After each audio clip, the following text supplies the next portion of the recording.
Inilah rekaman CCTV penyerangan yang terjadi di SMA Negeri 2 Kota Makassar, Jalan Bajigau, Kecamatan Mamajang, saat dua OTK datang mengendarai motor, saling berboncengan dan langsung melempar batu ke dalam sekolah Rabu dini hari. Selain melempar sekolah, OTK ini juga merusak satu unit mobil minibus milik warga, yang terparkir di depan sekolah.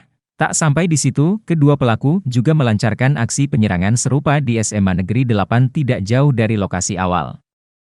Di SMA Negeri 8, pelaku juga merusak sejumlah kaca jendela ruangan, di antaranya kaca jendela ruangan guru, kaca jendela ruangan kepala sekolah, hingga kaca jendela ruangan kelas. Dilempar menggunakan batu, pihak sekolah langsung melapor ke aparat kepolisian dan menghimbau para siswa agar tidak terprovokasi. Ruangan yang kena sebenarnya ada banyak, ada ruangan guru, dari jendela semua kan. Ruangan guru, ruangan kepsek, TU sama kedua kelas 10 yang ruang di depan, barisan di depan.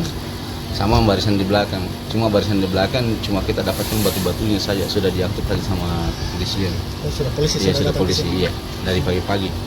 Itu kami sampaikan ke anak-anak, hal ini bukan urusan kalian, kita lanjutkan di investigasi kita serahkan sama yang berwajib, belajar tetap jalan, jangan terprovokasi, itu saja.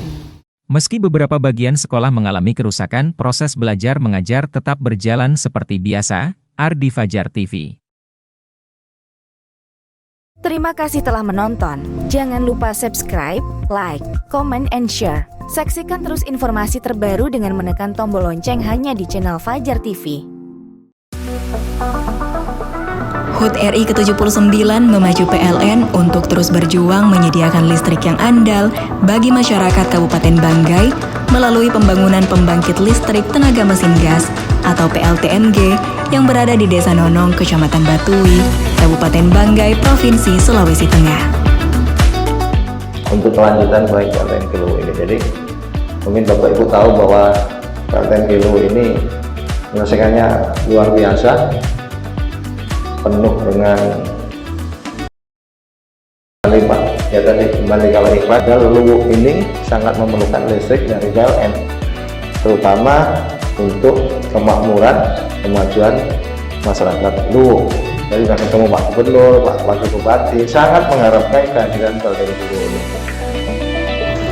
Pembangkit yang memiliki kapasitas 40 MW ini akan meningkatkan keandalan dan daya mampu kelistrikan sistem Luwuk Toili. Selain itu, beroperasinya pembangkit ini nantinya akan mereduksi penggunaan BBM untuk operasional PLTD, sehingga PLN dapat menghemat biaya pokok produksi hingga mencapai 20 miliar per bulan.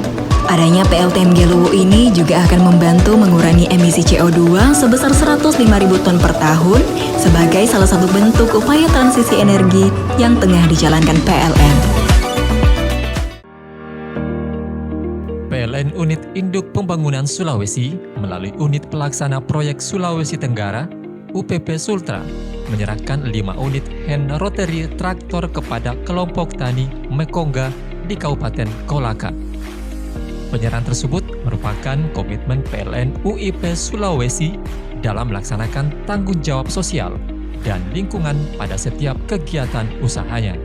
Dengan adanya bantuan ini, petani tidak perlu menyewa sehingga pengolahan sawah lebih efisien dan efektif dalam peningkatan usaha dan pendapatan para petani.